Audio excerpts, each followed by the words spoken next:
A paz do Senhor Jesus, irmãos. Para mim é motivo de muita alegria. Anunciar a palavra do Senhor é sempre um prazer, mas é um prazer que ele é carregado de responsabilidades e, antes de tudo, de temor ao Senhor. Porém, o temor é o princípio da sabedoria, então é algo que nós abraçamos e trazemos para um altar como esse. Eu convido os irmãos a abrirem a Bíblia no Evangelho segundo escreveu Marcos. Evangelho de Marcos, capítulo de número 5. Estaremos lendo alguns versículos. Esta é uma palavra que está no meu coração, já vai fazer alguns dias, e creio que Deus tem algo através desta palavra. Não podemos esquecer que a palavra ela é simplesmente viva e simplesmente eficaz. Ela tem o poder de trazer para fora tudo aquilo que nós escondemos, porém não escondemos de Deus, porque aos olhos de Deus todas as coisas elas continuam e sempre serão patentes. Muitas das vezes nós escondemos coisas dos nossos cônjuges, daqueles que estão mais próximos, mas saia dessa noite sabendo que de Deus nós não escondemos nada. Evangelho de Marcos, capítulo 5, eu vou ler alguns versículos a partir do versículo 1. A minha Bíblia tem como título, a King James atualizada, a libertação de um possesso. Eu vou ler alguns versículos, os irmãos acompanhem, e se puderem deixar a Bíblia aberta, por favor deixem. E assim atravessaram o mar e foram para a região dos Gerazenos. Logo que Jesus desceu do barco, veio dos sepulcros, caminhando ao seu encontro, um homem possuído por um espírito imundo. Esse homem vivia em meio aos sepulcros e não havia quem conseguisse dominá-lo, nem mesmo com correntes. Muitas vezes já haviam acorrentado seus pés e mãos, mas ele arrebentava os grilhões e estraçalhava algemas e correntes. Ninguém tinha força para detê-lo.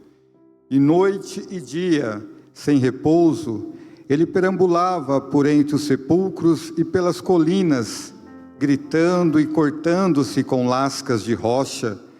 Ao avistar Jesus ainda de longe, correu e atirou-se aos seus pés, e clamou aos berros: "Que queres de mim, Jesus, Filho do Deus Altíssimo? Suplico-te por Deus que não me atormentes."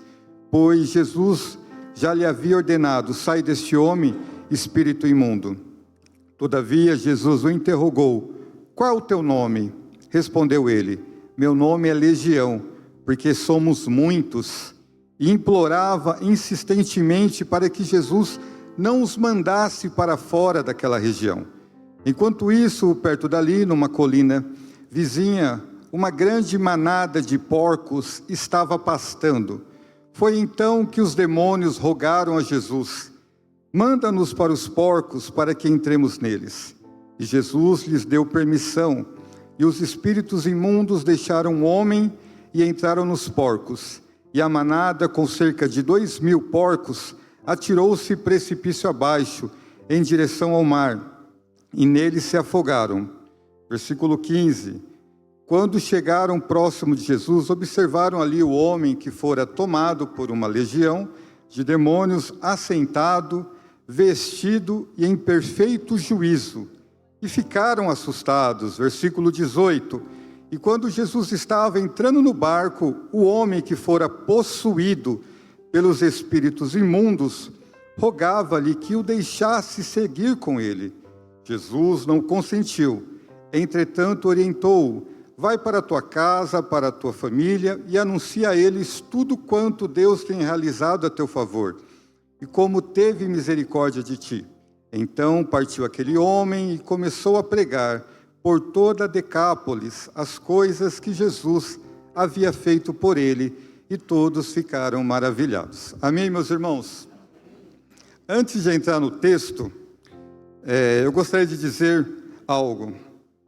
Nós moramos num país que ele é uma bênção para nós. Haja vista vivemos num país onde podemos pregar o Evangelho, onde podemos evangelizar aí fora, nas praças públicas. Então, o nosso país é um país abençoado, diferente de outros países, ao qual nós vemos que tem tornado, tem maremotos e tem tantas outras coisas, né? Há uma música que diz até assim, uma frase dela, né? Moro num país tropical, abençoado por Deus e bonito por natureza. Porém, quando nós estudamos um pouco a história do nosso país, nem sempre o nosso país, ele foi um país muito bom. Em 1550 a 1880, chegaram no Brasil cerca de 4 milhões de pessoas vindo da África. Eles chegaram como escravo. Nesse momento da história, nosso país, ele vivia o período colonial. Nós éramos colonizados pelos portugueses.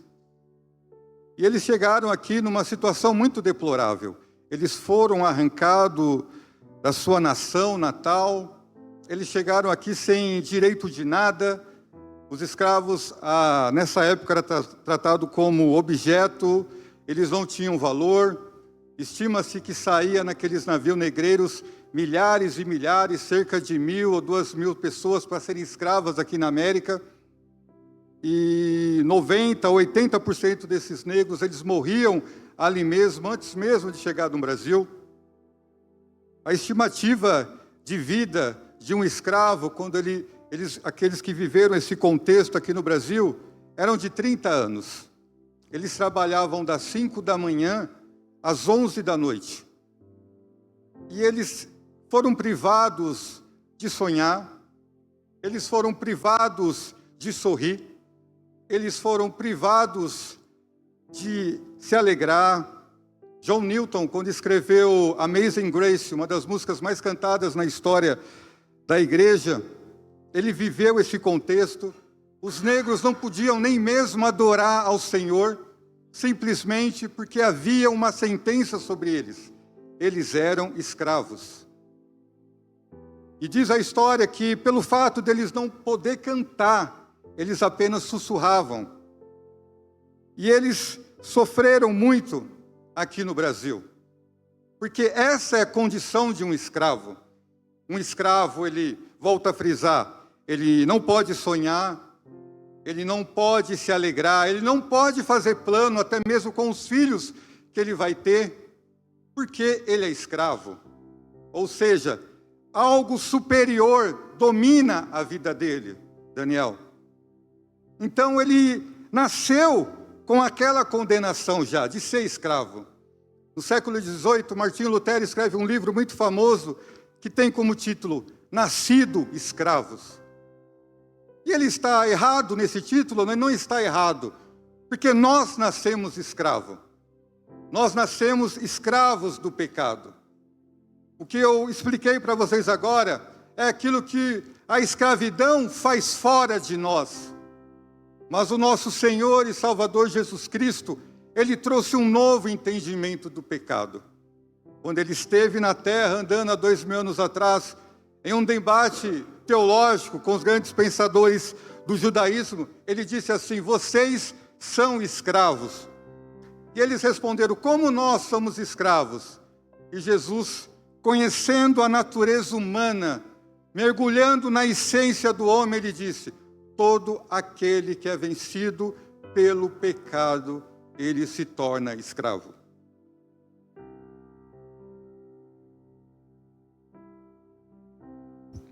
E quando nós se deparamos com esse texto, nós vemos o que o pecado faz na vida de uma pessoa escrava. Eu poderia dar um título a esta pregação. Eu poderia colocar vários nomes. Eu poderia escrever um homem possuído. Eu poderia escrever um homem atormentado. Mas eu não vou dar título a esse texto. Mas nós vimos claramente a situação desse homem. Uma situação deplorável. Esse homem, ele já não tinha mais identidade de um ser humano. Esse homem, ele lembra muito mais aqueles personagens daquelas séries americanas que nós assistimos, The Walking Dead, aqueles homens atormentados. Se nós formos definir ou colocar alguma coisa para parecer com esse homem, o que vem à minha cabeça são esses filmes de terror. Mas nunca foi o plano de Deus criar homens para ser escravos. Nunca foi. Louvado seja Deus, 1 João capítulo 3, verso 8, diz assim: para isto manifestou o Filho de Deus, para destruir as obras do diabo. E quando nós adentramos nesse texto, nós não podemos esquecer de um detalhe. O texto começa assim: e assim atravessaram o mar e foram para a região dos Gerasenos. Se você voltar o capítulo 4, nós vemos que Jesus, para atravessar o mar, ele passou por uma situação muito perigosa, César. Não podemos esquecer, nós estamos estudando isso na EBD. E se você é uma daquelas pessoas que tem perdido a EBD, você tem perdido muito. Nós estamos estudando as doutrinas de Deus, a doutrina de Cristo. Nós estamos aprendendo que ao mesmo tempo que ele era Deus, ele era ser humano. E quando eu leio esse texto, eu vejo que Cristo, nos versículos anteriores, ele quase morreu, se é que eu posso usar essa expressão, para poder atravessar ao mar. A Bíblia vai nos dizer no capítulo 4 de Marcos, que houve uma tempestade muito grande, e Cristo passou perigo de morte ali. Não podemos esquecer que ele estava num corpo humano. Ele era 100% Deus, mas ao mesmo tempo ele era 100% humano. Mas ele passou por uma situação onde ele quase morreu. Mas ele não morreu. E por que ele não morreu? Porque ele tinha um encontro marcado com esta pessoa. Havia do outro lado uma pessoa que precisava de cura e de libertação. Aqui na Assembleia de Deus, nesse dia que se chama hoje, há pessoas que precisam ter o encontro com Jesus como esse homem teve. A Bíblia não diz como esse homem chegou nessa situação. Mas uma coisa eu tenho certeza, houve um passo desse homem para chegar nessa situação. Houve um princípio que levou ele a pecar. Só que esse princípio não terminou ali quando ele deu um passo. Ele começou diante da situação que levou ele naquela condição de um passo. E quando ele foi ver, ele já estava caminhando no pecado. Sempre é assim. Toda caminhada no pecado, ela começa através de um passo. Ela começa através de um olhar. De repente você olha para algo que você olha todo dia. De repente o pecado te faz olhar para aquela fruta como você não olhava antes, presbítero Maciel. Foi assim com Eva. Eva se deparou com aquela fruta, porém, ela se deparava com aquela fruta todos os dias. De repente, ela já começa a olhar para aquela fruta com um olhar diferente. Isso é o que o pecado faz dentro do nosso coração. E agora esse homem, ele está numa situação deplorável. A situação desse homem é tão deplorável que quando eu comparo ele com a do filho pródigo, ele está anos-luz na frente do filho pródigo. Por quê, Wagner? Porque o filho pródigo comeu com os porcos? Comeu.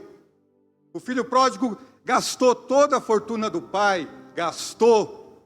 Porém, ele teve a condição de cair em si. E lembrou-se que tinha um pai que poderia perdoar. Agora, esse homem não tinha mais essa condição. Ele não sabia quem ele era mais. Haja vista que esse homem, ele não está possuído apenas por um demônio. Esse homem está possuído por 6.000 demônios. Esse homem não tinha condição de andar ao encontro de Jesus como o filho pródigo andou. Mas louvado seja Deus, porque ele não teve condições de ir ao encontro de Jesus, mas Jesus teve condição de ir ao encontro dele. Eu prego para pessoas essa noite que entraram aqui. Elas não têm condições mais de ter um encontro com Jesus. Mas eu digo para você, com a autoridade dessa palavra, Jesus veio ao encontro de você essa noite. Paz do Senhor, meus irmãos. O nível de necessidade desse homem era muito grande. Ele estava em uma fase de pecado terrível. Como assim, Wagner, terrível? A situação de pecado na vida desse homem se tornou pública. Não era mais aquele pecadinho de estimação que muitas das vezes nós temos. Nós pecamos escondido. Ele já tinha passado dessa fase. Agora a situação dele se tornou pública. Todos viam esse homem. E o triste é que todos olhavam para esse homem e tentavam ajudar esse homem. A Bíblia vai nos dizer que colocavam correntes nele, amarravam os pés, amarravam as mãos, mas nada adiantava. É assim conosco também. As pessoas tentam nos ajudar, tentam nos dar um conselho, nós fazemos uma leitura da nossa vida, uma reflexão, nós achamos que podemos sair da situação onde nós nos colocamos, mas eu quero dizer para você essa noite, existem situações que só Jesus pode te curar. Você chegou aqui nesta noite, nessa condição, mas saiba de uma coisa, é só Jesus pode te ajudar essa noite. Esse homem, ele viveu uma escravidão diabólica.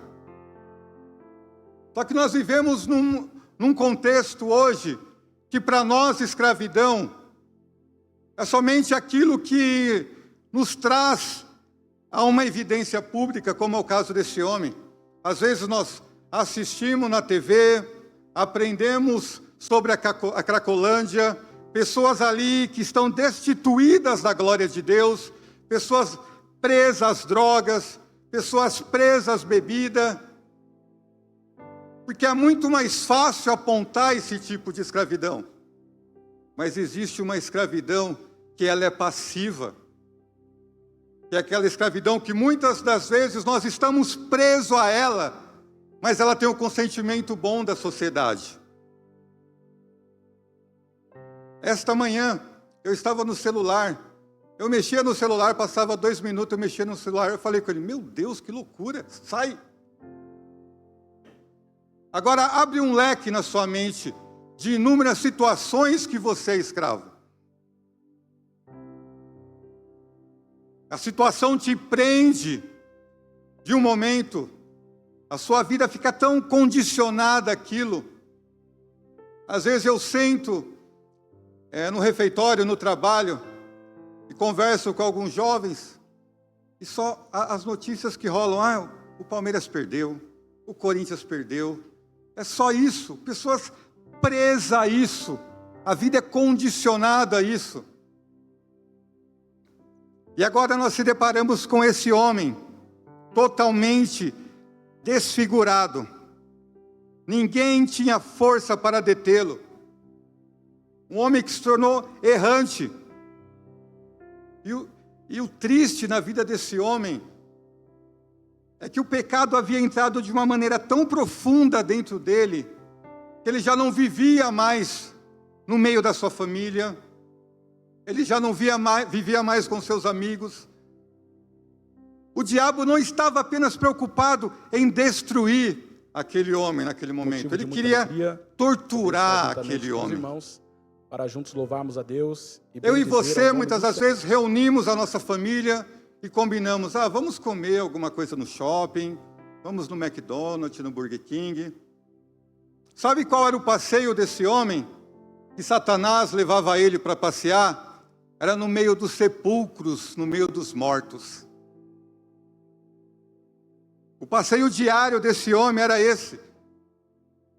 Satanás tirou ele do mundo dos vivos e levou ele para o mundo dos mortos.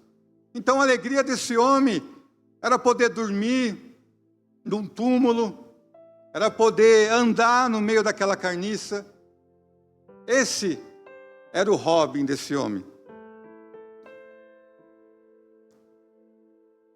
E o interessante, mas ao mesmo tempo triste, é que esse homem não vivia isso que eu disse, 1 hora, 2 horas, 3 ou 4 horas. Não, a Bíblia vai nos dizer que era noite e dia, sem repouso. Sem repouso. Simplesmente porque ele era um escravo. Ele não conseguia mais sonhar. Ele não se lembrava mais da família.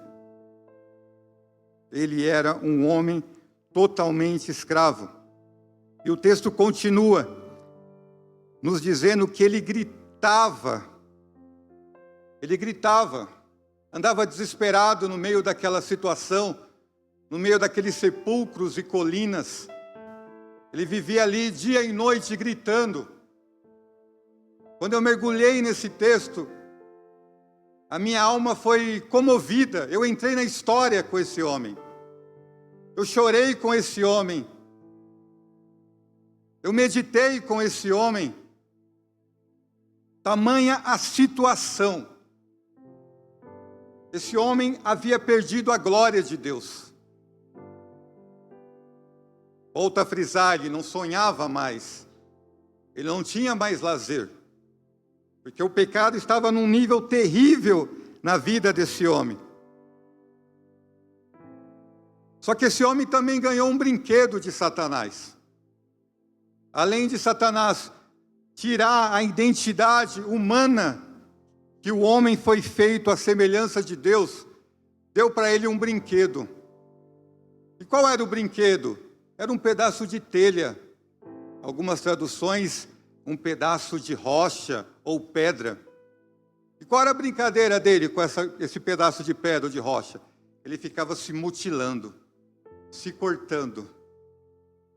É isso que o diabo faz quando ele coloca-nos numa situação de escravidão. Ele dá para nós um pedacinho de telha, para nós se cortarmos, se mutilarmos e ver num efeito carrossel que nunca acaba. Eu te faço uma pergunta. O que ele tem te colocado na sua mão?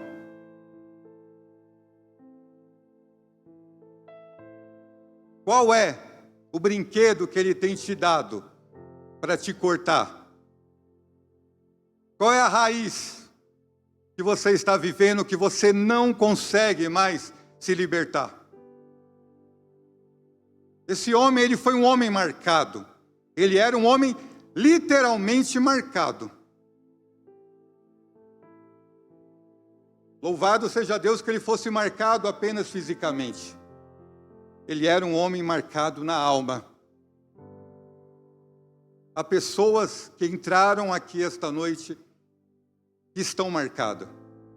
Marcada por uma palavra ao qual seus ouvidos foram receptor dentro de um casamento. Marcado por uma resposta que não merecia receber, mas talvez o seu esposo ou a sua esposa falou para você, e aquilo te marcou e você leva até hoje, se tornou escrava dessa situação. Esse homem estava assim. Só que o diabo não estava contente apenas com esse nível ao qual ele tinha deixado esse homem. A Bíblia vai nos dizer, em Lucas capítulo 8, 27, tratando nesse mesmo texto, que esse homem, ele vivia nu. Nu. Nu simbolizava a vergonha que ele mesmo levava e a vergonha daqueles que o amavam quando via ele nu. Haja vista que o nosso Salvador, ele foi crucificado nu, para que ele passasse vergonha e os seus familiares passassem vergonha. Noite e dia, sem repouso, gritando e se cortando. Era algo aterrorizante. Era um filme de terror, literalmente. Ele clamava aos berros. Era algo horrível. Tamanha a situação que este homem havia se colocado. Ele não tinha mais força para nada. Ele não tinha mais juízo. Ele não tinha mais aquela percepção de pensar, de fazer uma avaliação da vida dele. Ele não tinha mais, ele havia perdido tudo isso. O pecado havia cauterizado a mente dele estava possuída por 6.000 demônios. Mas um dia, esse homem se deparou com a luz. Porque Deus amou o mundo de tal maneira, que deu seu Filho único, para que todo aquele que nele crê não pereça, mas que tenha a vida eterna. E conhecereis a verdade, e a verdade vos libertará. Só existe um caminho para o homem, e esse caminho se chama Cristo. E a Bíblia vai nos dizer que Deus marca o encontro com esse homem. Eu aprendo muitas coisas nesse texto. A primeira é que quando nós não sabemos reconhecer ou ter temor a Deus, os demônios sabem reconhecer e ter temor a Deus. Quem diria que a igreja do século 21 teria que aprender com os demônios o que é adorar a Deus? Nós adoramos tantas coisas, nós adoramos um ídolo de futebol, nós adoramos um cantor gospel, um pregador, nós prestamos honras a eles, mas não adoramos o Criador de todas as coisas. E nesse encontro, a Bíblia vai nos dizer que ao avistar Jesus, ainda de longe, correu e atirou-se aos seus pés e clamou aos berros. Wagner, foi o homem? Não, foi os demônios. Ele não tinha mais juízo. Ele estava no fundo do poço. Ele estava vivendo uma vida como desses homens que nós vemos na rua. Quem não se depara aqui quando vai para uma faculdade ou vai para um trabalho com uma pessoa drogada, caída no chão, presa àquele vício, àquela situação. Isso já se tornou corriqueiro no nosso dia a dia. Isso já se tornou algo normal.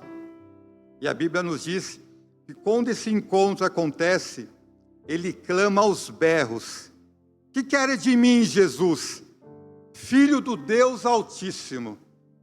Olha só. Uma das coisas que eu aprendo, se a nossa fé, ela não for uma fé um pouco melhor do que esses demônios, nós estamos perdidos. E eles clamam: suplico-te por Deus, que não me atormentes. Pois Jesus já lhe havia ordenado: sai deste homem, espírito imundo. E ele implorava insistentemente que Jesus não o mandasse para fora daquela região. E Jesus lhe faz a pergunta: qual é o teu nome?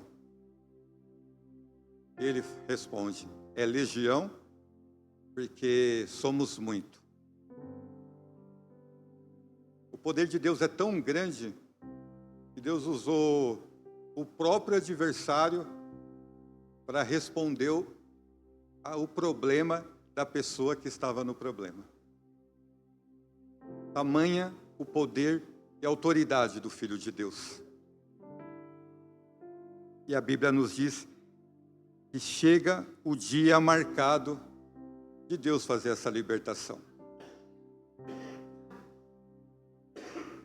Toda prova, ela tem um começo e ela tem que ter um fim.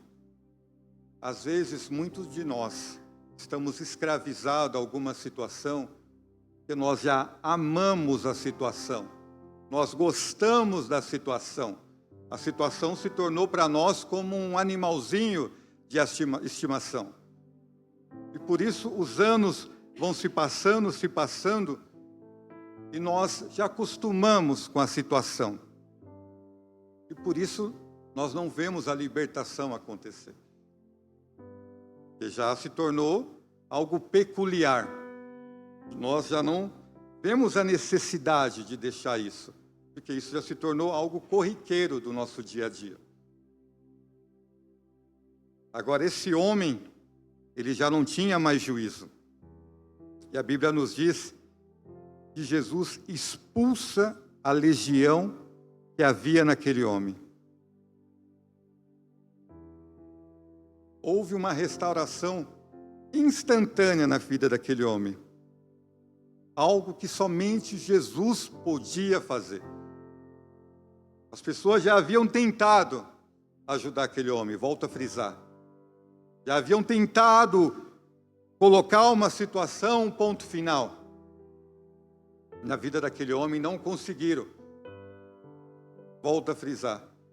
Porque existem coisas que é só Jesus para fazer nas nossas vidas. Transformação de caráter é só Jesus. Mudar comportamento, atitudes, olhares. Existem coisas que é só Jesus para fazer em nós. É só Jesus que sabe trabalhar no coração do ser humano. E a Bíblia nos diz que Jesus expulsa aquele demônio, ou melhor, aqueles demônios. E Jesus cobre a nudez desse homem. Qualquer leitor da Bíblia, ainda que ele seja leigo, ele sabe que quando a Bíblia fala de nudez, ela está falando de exposição de pecado. Aquilo que todos que passavam ali, ao redor daqueles lugares, e viam aquele homem, aquilo que ninguém conseguia fazer, Jesus conseguiu fazer. Jesus colocou roupas naquele homem, vestiu novamente. E o mais lindo é que vai nos dizer que quando essa cena de libertação acontece ali, todo mundo olhando, e chamou a atenção, a ponto de muitas pessoas vendo aquela legião de demônios saindo daquele homem e entrando naqueles porcos. Eles vão para a cidade, eles vão relatar isso daí, e eles voltam, a Bíblia nos diz, e vê aquele homem restaurado, em perfeito juízo, pensando. Esse homem voltou a pensar, voltou a sonhar, voltou a desejar a família dele. Aquilo que estava morto, Deus reviveu na vida desse homem. Porque a restauração foi completa, foi perfeita. E a Bíblia vai nos dizer que ele chega para Jesus e fala: deixa eu pregar com o Senhor. E o interessante é que Jesus não deixou, a priori, esse homem seguir ele naquele momento. Não deixou. Aí Jesus diz assim: vá aos teus e fale para eles tudo aquilo, o que Deus fez na sua vida. Era como se Deus estivesse falando para ele: ó, olhe para trás. Olhe lá atrás. Vai olhar para os teus. Toda a vergonha que você fez eles passar. Era como se Jesus estivesse falando para ele: ó, vai se restabelecer com os teus. Porque tamanha era a condição que esse homem se encontrava. Às vezes nós vivemos uma escravidão passiva, como eu disse no início. Como assim passiva? Eu lembro, no meu início de conversão, que eu gostava muito de rock and roll. Eu ia muito em show de bandas que vinham aqui para o Brasil. Até que um dia eu cheguei na casa de um homem de Deus e ele me disse assim, e o interessante é que no interim de tudo isso, eu sempre gostei de ler as Escrituras. Eu lia ela até o fim, voltava, lia, voltava. Só que eu não conseguia me entregar mais a Jesus. Até aquele dia. Eu entrei na casa de um homem de Deus e ele me disse assim, Wagner, sabe por que você não consegue dar um passo além do todo o conhecimento bíblico que você tem? Eu falei, por quê? Ele disse assim, porque essas bandas de rock pesada que você ouve, elas estão permeadas de demônio. Eu fiz uma pergunta e falei, que isso? Para com isso, nada a ver. Famosa resposta, nada a ver. Ele me disse assim, você quer ter uma experiência com Deus hoje? Eu disse, eu quero. Era necessário. Eu tinha que sair daquele âmbito homem carnal, conhecia muito bem a Bíblia, sabia debater com os testemunhas de Jeová, eu amava debater com eles. Só que eu precisava ir para o âmbito espiritual. Eu precisava ver a realidade, os efeitos desta palavra que eu prego hoje. E eu lembro, ele falou, vem cá. Ele me fez uma pergunta, você tem algum CD de rock aqui? O que eu falo essa noite não é especificamente contra um estilo de música, que é o rock, não. Não estou falando contra um estilo. Eu estou falando contra a essência de algumas músicas, que são totalmente deturpadas. E aí, todos os gêneros de músicas, infelizmente, a maioria estão já deturpadas. E eu lembro que ele disse assim, você tem um CD de rock? E eu disse, eu tenho. Porventura eu tinha, na casa de um amigo meu. E era o irmão dele. E ele me levou para um lugar assim, isolado. E ele pegou aquele CD, ele colocou assim na minha frente. E ele disse assim, Deus começa a colocar fogo em todos os demônios que é aqui. Foi a primeira vez que eu tive experiência com o mundo espiritual. Alguma coisa pulou daquele CD e começou a me agarrar dentro do quarto. Só de contar eu me arrepio. Começou a me agarrar dentro do quarto e eu tomei um susto, arregalei o olho, saí correndo, eu falei, o que é isso? Ele falou, são os demônios. E de novo aquela coisa veio, começou a me agarrar. E eu lembro que aquilo mexeu comigo. Eu falei, realmente é verdade. Realmente é verdade, pensando comigo mesmo. Falei, nossa, eu nunca imaginei que isso acontecia. É uma coisa corriqueira. Gostar de música, ouvir música é uma coisa tão corriqueira. Ele falou, parece que é corriqueira, mas não é corriqueira. Não se lembram do que João disse? O mundo inteiro jaz no maligno. O mundo inteiro. João não disse 10% ou 20%. O monopólio do mundo está na mão de Satanás. Está na mão dele. É por isso que pessoas estão escravizadas. Ou quando não querem pôr para fora a sua escravidão, elas vivem enrustidas dentro da igreja. E vidas não mudam, não se transformam. E quando eu me deparo com esse texto, eu vejo uma libertação tremenda. Jesus, ele coloca nesse homem uma roupa nova, ele cobre a nudez, ele cobre o pecado que havia naquele homem, Jesus sara as feridas que havia naquele homem, Jesus restaura o juízo daquele homem, e a partir desse momento, esse homem não vai ser conhecido como aquele homem cheio de demônio. Jesus quer escrever uma nova história na sua vida esta noite.